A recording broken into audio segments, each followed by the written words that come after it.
we make the sacrifices on your behalf, traveling to places to help put them on your itinerary for future getaways, and for the first time ever, made the trip to Asheville, North Carolina, and the Grove Park Inn. Tracy Johnston-Crum, this is stunning. You know, it's absolutely remarkable. We love it. I'm very partial. We've been around, especially what you're seeing right behind us, has been here for 102 years. We've got a rich history here. We're very proud of it. The great thing about the inn, though, not only is she gorgeous, not only should she have all that history, but she has 2 auxiliary wings, which are a little more modern for our modern travelers. And we have lots of modern amenities. So while you get the touch of history, while you get the character, you still get everything you need while you're here. The views are unbeatable. You can see forever, literally. And yet, I can't get past what it must have taken to build this place. These stones and the early technology meant a lot of back-breaking labor. How long do you think that it took to build this inn? 5 years. It took 3 days shy of 1 year. That's unreal. It is, but it was Edwin Wiley Grove's vision, and he challenged his son-in-law, Fred Seeley, to build the inn. And they actually had 400 men working 10 hours a day. Each got paid $1 a day to work here, which were very good wages in 1912, very good wages. And they only used a steam shovel.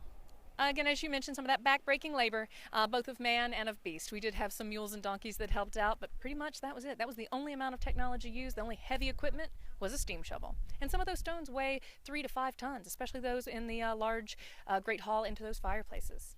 What is the ideal guest experience? I know you host large groups, and then you host families just looking to get away. What can they do while they're here? Oh, there's so much to do here. We have a 50,000 square foot sports complex. So do you like to play tennis? We've got indoor and outdoor tennis courts.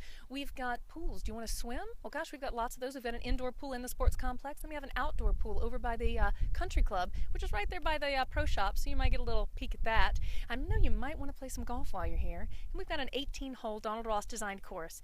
Absolutely stunning, beautiful course, and it's a challenging course. We have a $50 million spa. It is subterranean. It is world class. It is award-winning.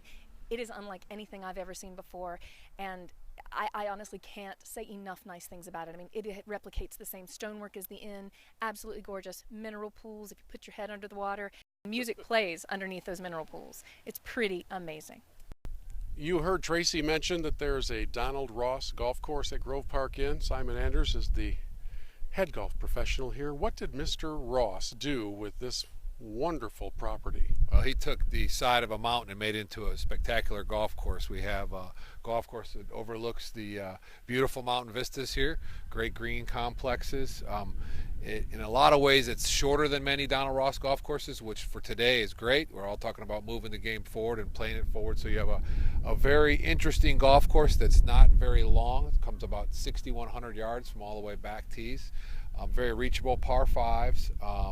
I think his vision was to really enhance the view. The whole back nine goes up and down, and you're able to look out to the mountains. And the front nine is more of a valley nine that kind of circles the base of our property and then comes back up. So I think he really envisioned having the vistas be one of the main focal points. The mountain vistas one of the main focal points when he designed this golf course.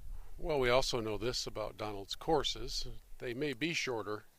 Doesn't mean you're going to come home with a scorecard bearing your best round ever. Yeah, and that's exactly what happens here. We get you don't have quite the difficulties getting on the greens, and then when you get on the greens, the game really begins for any Donald Ross golf course, as we all know. So the one trick, and I'm going to give it away here on camera, is that everything at our golf course breaks away from the inn.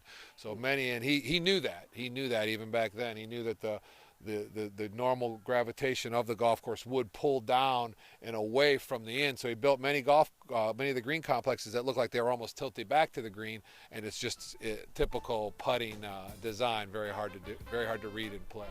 Well, it's a beautiful setting.